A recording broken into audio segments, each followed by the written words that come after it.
لیکن اعظم سواتی صاحب سے ہم یہ پوچھتے ہیں کہ سواتی صاحب، آپ نے یوسف رضا گیلانی صاحب سابق وزیر اعظم کے خلاف ایک ریفرنس داخل کیا ہے چیئرمین سینٹ کے سامنے، جس میں وہ 3 گاڑیوں یا 4 گاڑیوں کا کوئی قصہ ہے 63(2) کے تحت. تو یوسف رضا گیلانی صاحب کہتے ہیں کہ جی آپ توشہ خانہ چیک کر لیں، ہر چیز وہاں موجود ہے. تو آپ نے پوری معلومات کی بنیاد پر اور شواہد کے ساتھ یہ ریفرنس داخل کیا ہے؟ بسم اللہ الرحمن الرحیم. ارشاد صاحب بڑی مہربانی. پہلے تو جو آپ نے اس وقت تمہیدی کلمات کا ہے تو میں صرف 2 چیزیں چاہوں گا کہ اس پہ اپنا تبصرہ کروں اور اس کے بعد پھر آپ کے سوال کا جواب دوں جو بڑا امپارٹنٹ ہے ملک اور قوم کے لیے اور اداروں کے لیے. جی. پہلی بات تو یہ ہے کہ اب معمول رہا ہے نواز شریف صاحب کا کہ لیول پلین فیلڈ وہ اس وقت کہتے ہیں کہ جب امپائر جو ہے اس کے ساتھ ملا ہوا ہو اور اس کو ساری مراعات ہوں. لیکن آج پاکستان کے اندر عوام اور پاکستان کے لوگ دیکھ رہے ہیں جی کہ ہاتھ دراصل ان کے ساتھ ہو گیا ہے، ملک کے لوگوں کے ساتھ ہو گیا ہے کہ جو اس وقت اپنی حاکمیت سے محروم ہیں. اللہ کی حاکمیت کے بعد ہمارے آئین 1973 میں جس میں ساری جماعتوں نے متفقہ ایک فیصلہ کیا کہ ملک میں حکمرانی ہوگی جمہور کی. آج آپ کسی بھی اس کو دیکھ لیں کہ سارے ادارے، ہماری پارلیمنٹ کو دیکھ لیں اس کی حالت کو، آپ جتنی اسٹیبلشمنٹ ہے اس کی حالت کو دیکھ لیں، جمہوری جو حالات ہیں ان کو آپ دیکھ لیں. تو اس لیے عوام کے ساتھ ہاتھ ہوا ہے اور عوام آپ سمجھ چکے ہیں کہ انشاءاللہ اس ہاتھ کا انتقام انہوں نے انشاءاللہ یہ 13 پارٹیاں 14 پارٹی. میرا یہ خیال ہے کہ میری زندگی کے اندر یا شاید آپ کی تاریخ کے اندر بھی کوئی ایسا نہیں ہے کہ ساری جماعتیں جو الگ الگ تھیں اتنی دور تھیں کہ جو ایک دوسرے کا پیٹ چاک کرنے کے لیے دست و گریبان تھی، لیکن آج وہ ایک ہی مفروضے کے اوپر ایک جگہ مرکز پہ کھڑے ہو گئے ہیں کہ عمران خان جو ہے اس کو ہم نے مائنس کرنا ہے. اور اللہ تعالیٰ کے فضل سے لوگوں نے یہ فیصلہ کر دیا ہے کہ عمران خان خدا کے فضل سے اس ملک کی قیادت کریں.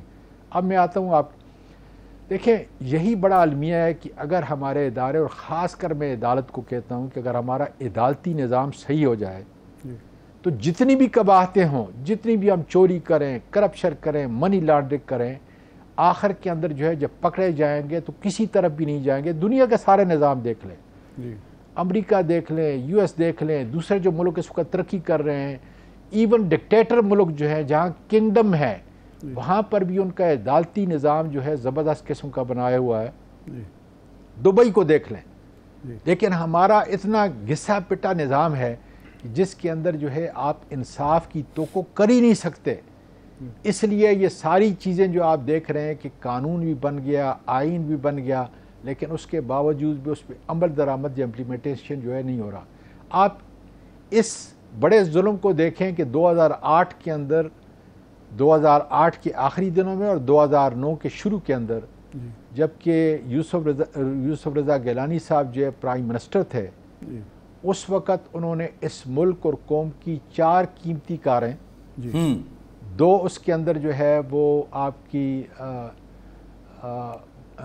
بڑی زبردست قسم کی کاریں تھیں. ایک لکسس تھی، ایک اس کے اندر مرسیڈیز تھی، MBW تھی، 2 وہ تھیں. اور آپ اگر توشہ خانے کے جو پروسیس ہے، جو رولز ہے، آپ اس کو دیکھیں، خاص کر رول نمبر 11 جس میں مکمل طور پہ ممانعت ہے کہ آپ آکشن کر کے تو دے سکتے ہیں لیکن کسی ایک خاص شخص کو جو ہے اس کے لیے آپ قطعاً وہ نہیں کر سکتے. آج میں نے جو ریفرنس دار کیا ہے وہ 63(2) کے اندر کیا ہے اور باقاعدہ طور پہ بتایا ہے کہ یہ انہوں نے حلف لیا تھا پرائم منسٹر کی حیثیت سے. حلف کے الفاظ جو ہے یہ ہیں، آپ اس کو دیکھ لیں اس سے بڑھ کر ڈسانیسٹی جو ہے یہ کیا سکتی ہے. لیکن سواتی صاحب کے علاوہ جو ہے گیلانی صاحب نے تو یہ کہا ہے، گیلانی صاحب نے کہا ہے کہ ان پر، زرداری صاحب پر اور نواز شریف صاحب پر پہلے سے یہ توشہ خانہ کا کیس چل رہا ہے. تو آپ نہیں سمجھتے کہ آپ کا ریفرنس اس میں مرج تو ہو سکتا ہے، اس پہ علیحدہ سے تو کارروائی نہیں ہوگی؟ پھر دیکھیں ہم نے تو اسی قانون کو، اسی طریقہ کار کو آگے لے کے جانا ہے کہ جو ہمارے نزدیک جو ہے ایک پروسیس کا حصہ ہے. اچھا، اب میں نے جا کر کوئی ایسا کام نہیں کیا کہ جو آپ کے قانون، آئین اور جو پروسیس ہے جو رولز ہیں اس کے خلاف ہے۔ میں نے تو اسی آرٹیکل 63(2) کا سہارا لے کر میں باقاعدہ طور پہ اپنی پارٹی کے ممبران کے ساتھ، قابل قدر لوگوں کے ساتھ جو ہے باقاعدہ طور پہ چیئرمین سینٹ کو گیا، ان رائٹنگ جو ہے اس کو میں نے کیس کا حوالہ دیا، قانون کا حوالہ دیا، آئین کا حوالہ دیا کہ یہ وہ قانون ہے، یہ وہ پروسیس ہے جس کے ذریعے سے اس وقت یوسف رضا گیلانی صاحب جو ہے وہ سینٹ کی سیٹ سے نائل ہو چکے ہیں۔ اس لیے آپ مہربانی کریں کہ کوشچن کی صورت کے اندر جو ہے اس کو آپ الیکشن کمیشن کو بھیجیں، اور وہاں پر جا کر میں اسی قانون کو، آئین کو اور یہ توشہ خانہ کے جو رولز ہیں باقاعدہ طور پہ ان کے سامنے جو یہ پیش کروں گا۔ اس ملک کا المیہ کیا ہے یہ فرمائیں، آپ یہ دیکھ لیں کہ 16 ارب کا کیس ہے۔ جی اعظم صاحب یہ فرمائیں کہ قانونی پوزیشن کیا ہے کہ یہ چیئرمین ہولڈ بھی کر سکتے ہیں یا وہ پابند ہیں الیکشن کمیشن کو بھیجنے کے؟ آپ کا ریفرنس۔ شاہ صاحب بڑا زبردست قسم کا آپ نے سوال کیا ہے، اور میرا یہ خیال ہے کہ جو فاؤنڈنگ فادر تھے انہوں نے بڑی ترتیب کے ساتھ جو ہے اس آرٹیکل کے اندر لیجسلیچر نے اپنا مائنڈ جو ہے استعمال کیا ہے۔ بالکل وہ ہولڈ کر سکتے ہیں لیکن صرف 30 دن تک، اچھا، اور 30 دن کے بعد جو ہے یہ ڈکلیئر ہو جائے گا اور وہ خود بخود جو ہے وہاں پہ جو ہے چلا جائے گا۔ مجھے یقین ہے کہ ایسا نہیں ہوگا جس طریقے سے پہلے ہمارے پاس جو ہے اس قسم کی نظیریں موجود ہیں، اور ہم اگر میں آپ کے اس پروگرام میں نہ آتا تو میں باقاعدہ طور پہ جو ہے پارٹی کی مجھے ہدایت ہے، اس لیے کہ میں سینٹ کے اندر اپنی پارلیمانی پارٹی کا ہیڈ ہوں، کہ آپ نے اس مسئلے کو فلور آف دا ہاؤس بھی جو ہے سینٹ پہ اٹھانا ہے، اور گزارش کرنی ہے سینٹ چیئرمین سے کہ اس کا فیصلہ جلد از جلد کیا جائے، اس لیے کہ اگر یہ حقیقت ہے کہ یہ 4 گاڑیاں جو ہیں یہ باقاعدہ طور پہ رول کی خلاف ورزی، تو اس میں کوئی اتنی صحیح ہے، اچھا ٹھیک ہے، بڑا کوئی لیگل ایسا لکونہ نہیں ہے کہ جس کو دیکھ کر یا اس سے مشاورت کر کے، سیدھا سادہ کام ہے کہ توشہ خانے سے پوچھا جائے، گاڑیوں کے باقاعدہ نمبر دیے گئے ہیں، اس کی پرائس میں نے دی ہے، پورا انڈیکس جو ہے اس کے اندر میں نے لگایا ہے، یہ وہ گاڑیاں ہیں اس وقت میں جو ہے انہوں نے دی ہے، اور جو رول کے بالکل خلاف ہے، اس لیے کہ گاڑی آپ کبھی بھی کسی کو نہیں دے سکتے، آپ آکشن کر سکتے ہیں باقاعدہ نہیں، اس طرح ہم نے جو ہے آکشن کی ہے، لیکن یہ اس پروسیس کے علاوہ۔ سواتی صاحب یہ جو ریفرنس ایک راجہ پرویز اشرف صاحب نے میاں جناب عمران خان صاحب کے خلاف بھیجا ہوا ہے، یہ اس سے کس طرح مختلف ہے؟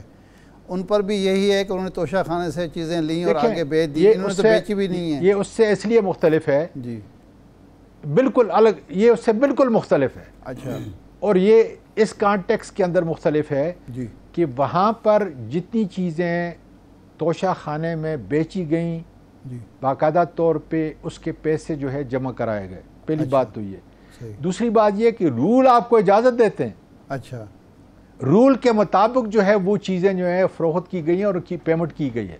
اچھا، میں پھر کہتا ہوں یہاں پہ رول دو چیزوں کے لیے آپ کو اجازت نہیں دیتے۔ جو کمیٹی نے فائنڈنگ کی اس میں تو یہ کہا گیا کہ پہلے ذرا ایک منٹ، اس کے بعد خریدی عباسی صاحب ذرا ایک منٹ میں بڑا کرٹیکل چیز جو ہے پیش کر رہا ہوں، بڑا کرٹیکل، پھر آپ اپنا، میں نے آپ کا سوال نہیں سنا، 2 چیزیں بڑی ضروری ہیں، ایک اینٹیک کبھی بھی آپ نہیں دے سکتے، اور دوسرا گاڑی اپنی مرضی سے کبھی بھی آپ نہیں دے سکتے۔ یہ وہ 2 چیزیں اسپیشل ہیں آپ کے ان رولز کے اندر، توشہ خانہ رولز کے اندر 10 اس کا جو ہے وہ رول ہے۔ آپ اس پروسیس کی خلاف ورزی کرتے ہوئے جو اوتھ آپ نے، میرا مطلب ہے کہ یوسف رضا گیلانی صاحب نے جو اوتھ اٹھائی ہے اس کی خلاف ورزی کرتے ہوئے یہ ڈس آنیسٹی کے زمرے میں آتا ہے، اس اوتھ کی خلاف ورزی کیا آتا ہے، اور اب اس کی سزا یہ ہے کہ اب وہ نااہلی کے مرتکب ہوئے ہیں اور وہ اس کے ممبر جو ہے سینٹ کے نہیں رہ سکتے۔